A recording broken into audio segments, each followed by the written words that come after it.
Throughout my years of gaming, I came across various things in different video games. But at the same time, I came across the same things in different video games. And some of the things I found, I like a lot. But others...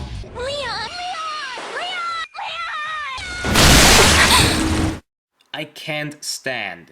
And because I want to share my experiences with you, and because I have nothing more important to do, like applying for college, I created not just one countdown, but 2 countdowns rolled into one video. I present you top 5 things I hate in video games and top 5 things I like in video games. And yes, I know that Josh Scorcher made 2 countdowns like this, and the author of Flame made a pretty similar list too. And admittedly, some of the entries I chose for my list can also be found in theirs. But hey, people have different ways to tell things. And my ways are certainly different. And without further delay, let's start this double countdown, starting with the things I hate and alternating them as the list goes on.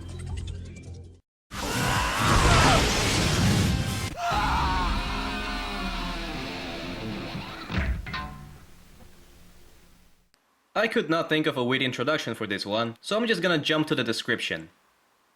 Bosses that regenerate health. Do you seriously ask why I dislike them? In case it wasn't obvious enough, these types of bosses, more specifically the ones with a life bar or life points, will heal up their life when they have taken a considerable amount of damage. Oh god, I didn't realize until now how incredibly redundant that sounded. These can get pretty annoying because if you're not fast enough to attack, the fight can drag on for way longer than it should. And maybe it's just me, but I feel the health regeneration is just a cheap way to make a fight more difficult. Like trying to make a tasteless dish more tasty by adding too many condiments.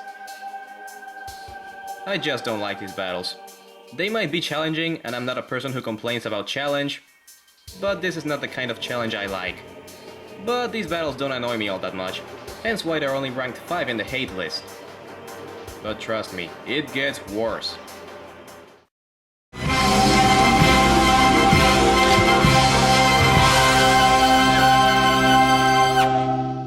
Remember how much I complimented the factory and industrial levels before?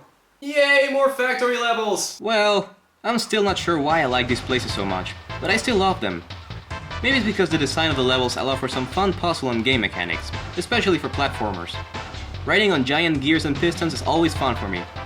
And sometimes the atmosphere in these places is really foreboding and simply cool. And like I said before in my previous list, these places remind me of my childhood, for some reason. Maybe it's because I grew up watching a lot of movies that were set in an industrial or factory place filled with raw mechanisms, and these levels may trigger a sense of nostalgia. I'm not entirely sure really. Some examples of these levels I like are the USG Ishimura from Dead Space. Even though it's a spaceship, it looks so industrial. A lot of levels from the Super Mario Galaxy games, and of course, most levels from Portal and Portal 2. Industrial levels. I'm not sure why I love them, but I just do.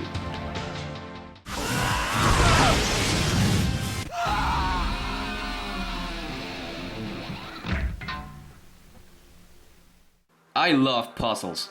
They're fun, interesting, and keep the gears of your brain turning. A fair challenge for most players. But there is one kind of puzzle I just can't stand. Timing puzzles. These usually consist of doing a specific action in a specific time, like jumping or pressing a button. If you don't do it at just the right time, you screw up royally. Limbo is full of these. In one puzzle in particular, you have to push a wagon so it hits a switch at a slow enough speed for you to get across an electrified floor before the switch is activated and you get your brain sapped out. And in another one, you have to make 2 boxes that release at different speeds fall on top of one another in order to avoid a killer buzzsaw. The timing here needs to be precise. Otherwise, yeah, you know what happens. These annoy the heck out of me. I mean, sure, I eventually end up completing these puzzles, but even still.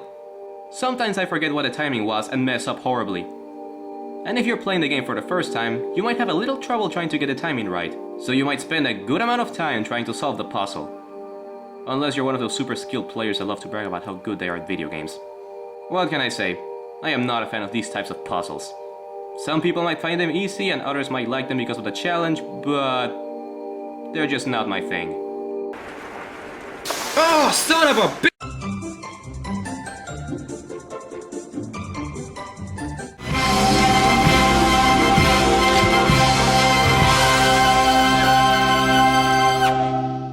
I'm not one to judge a game for its visuals, because I care mostly for story and gameplay, especially gameplay. But that doesn't mean I don't enjoy beautiful landscapes and scenery in video games. The scenery porn, as TV Tropes calls it, is one of those neat little things in video games that you enjoy for the sake of them looking, well, you know, beautiful. Wandering around the game, looking at the incredible aesthetic details some games have is something I always love to do. As an artist, I have a lot of appreciation for styles and details in the background landscapes or surroundings. When you look at some of the fantastic scenery some games have, it makes you think how much detail and effort was put into making these settings. Some examples: in Shadow of the Colossus, whenever you're not killing creatures the size of the Statue of Liberty, you're traveling around the land, looking at beautiful landscapes and scenery that have incredible detail put into them. Nearly all of the places in Okami look beautiful too, with places that look like something out of Princess Mononoke. Super Mario Galaxy with its beautiful space atmosphere. Skyrim scenery, absolutely beautiful. And a lot of Zelda games, especially Skyward Sword. I mean, damn!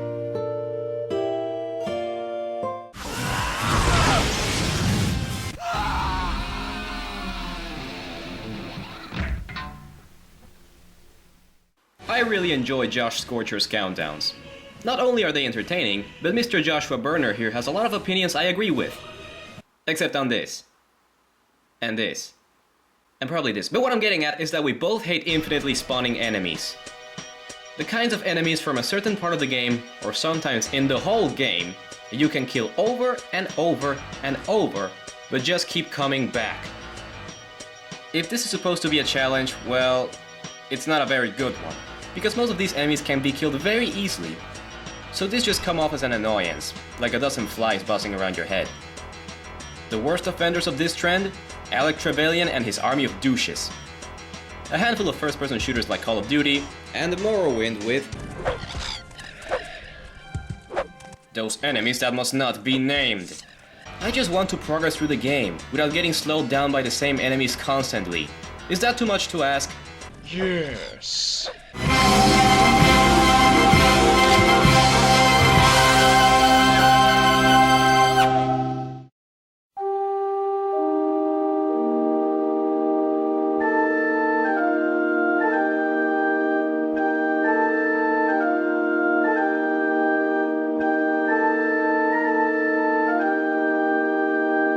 Climatic Final Battles.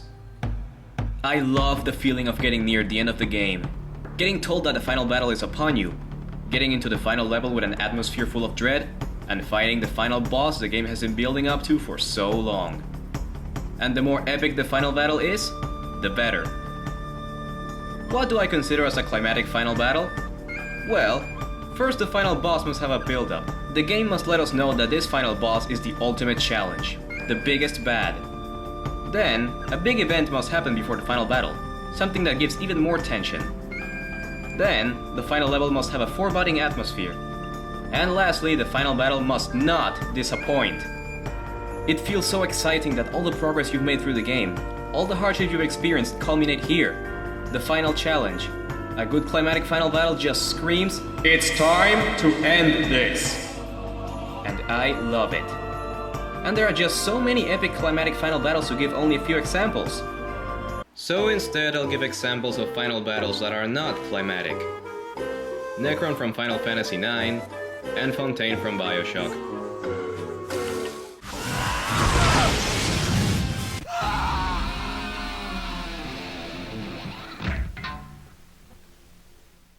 Ever wondered why are you having so much trouble trying to win a race in a video game?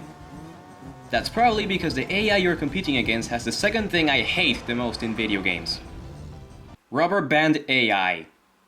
For those of you who don't know, Rubberband AI is called when the AI in a race event is programmed in such a way that when it's ahead of you, it slows down, but when you're ahead of it, it speeds up. These make several races incredibly annoying because when you have the lead, the AI will beat you to it, and when you're losing, the AI will slow down for you to get ahead, so it can beat you again. And the cycle repeats itself until you either win by sheer luck or lose by bullshit AI. Some infamous examples are the Goron Wraith from Majora's Mask, several racing cars from the Need for Speed games, and Cloud Cuckoo Land's Canary Mary from Banjo-Tooie. The latter in particular being extremely annoying because it's a race with Rubberband AI that involves button mashing. Dude! That's like the worst combination possible! It's like drinking orange juice after brushing your teeth. You just don't do that! Now, I am very aware that rubberband AI is a general gaming term that can be applied outside of racing, to refer when the game boosts up or tones down the difficulty depending on how well you're playing the game. But if you ask me, it's worse when used in racing. You just don't do that!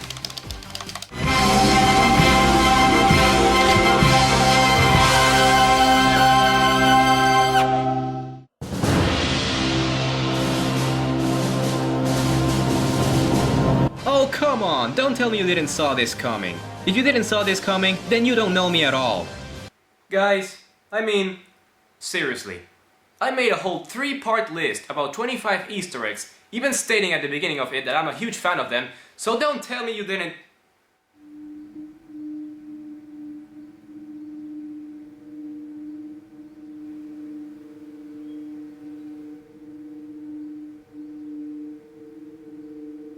That's odd.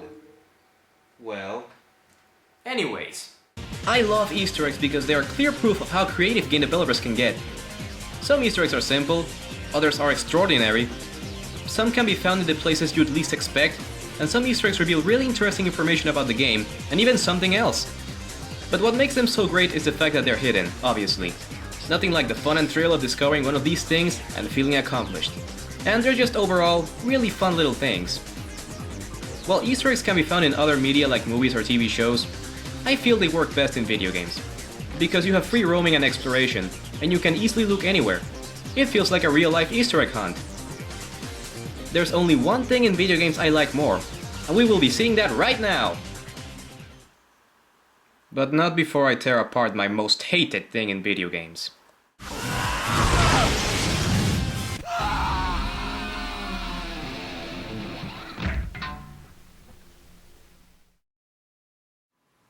As if I even need to introduce this one. Sorry for being unoriginal here, but the thing I hate the most in video games is the escort mission. Why do these things have to suck so much? Why does it have to be so hard to simply escort a character through a level making sure he or she doesn't get killed? Oh right, because in most cases, the NPC you're escorting has the dumbest AI in gaming history. Usually they either walk straight into an enemy or do absolutely nothing to defend themselves. Granted, some characters you have to escort literally have no way to defend themselves, but the ones that can actually fight back have no excuse. And if the character you're escorting dies, you have to start over, so they get killed again and you have to start over. They die again and you have to start over. They die again and you have to start over. Some examples are Pete the Puppy from Earthworm Jim, in which whenever something happens to Pete, he mutates into a monster and carries you back while dealing some damage to you.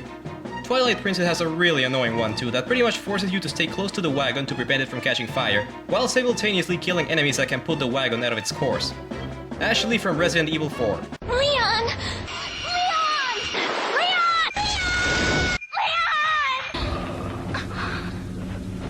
Enough said. But the worst escort missions I've ever experienced, by far, can be found in the original Dead Rising. See, in this game there are several survivors scattered all over the mall, which you must escort to the safe house. Easy, right? How about no? The AI for these survivors is abysmal. You can give them directions, you can stay close to them, you can even give them a weapon to defend themselves. And they still wander around like headless chickens, walking straight into the zombie horde, getting either turned into zombies or getting killed. By the way, do you know how many survivors are in the game? 48. Let the torture begin! For the love of God! For the love of Buddha! For the love of any other deity from reality or fiction! Ah!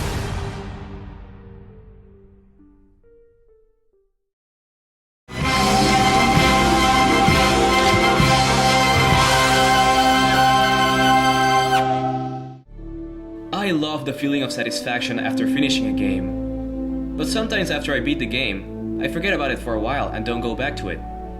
If I want to play it again, I often need a motivation, a feature that makes me want to go back and play it. And that's where the number one on my like list, which is a tie between two features I really like, comes into play. New Game Plus and Extra Modes.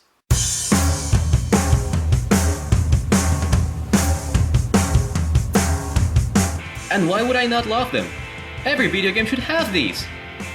With a New Game Plus, you can play your favorite game and get a different feel from it. Game makers know that most people don't want to play the same experience over again, or don't want to go through the trouble of collecting everything again. So they add these neat new changes to make a different experience. In games like Chrono Trigger, the New Game Plus allows you to keep all non-key items in the game, and you are able to fight the final boss as many times as you want to get all the multiple endings. In Okami, the New Game Plus allows you to keep all the money, health, weapons, and ink pots you've gained, and it gives you new skins so you can play the game in a different form.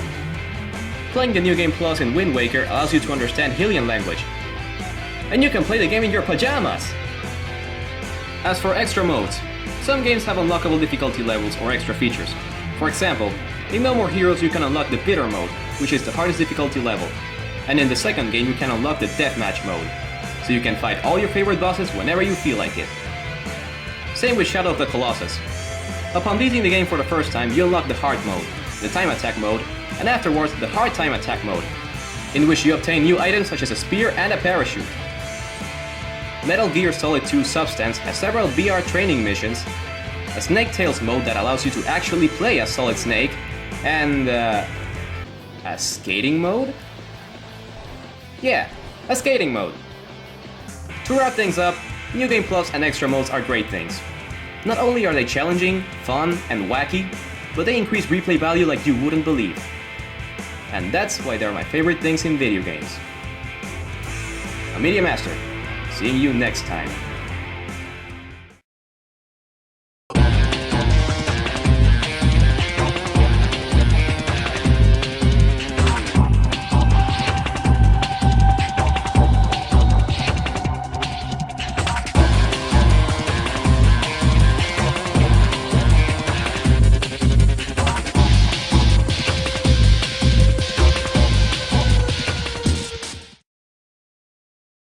How do you function?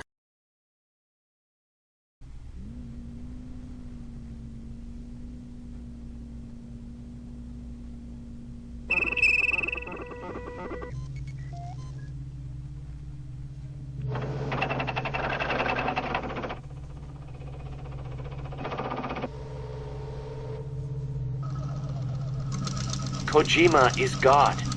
Cecile's name is a message. I don't believe it. Kojima is God. Kojima is God.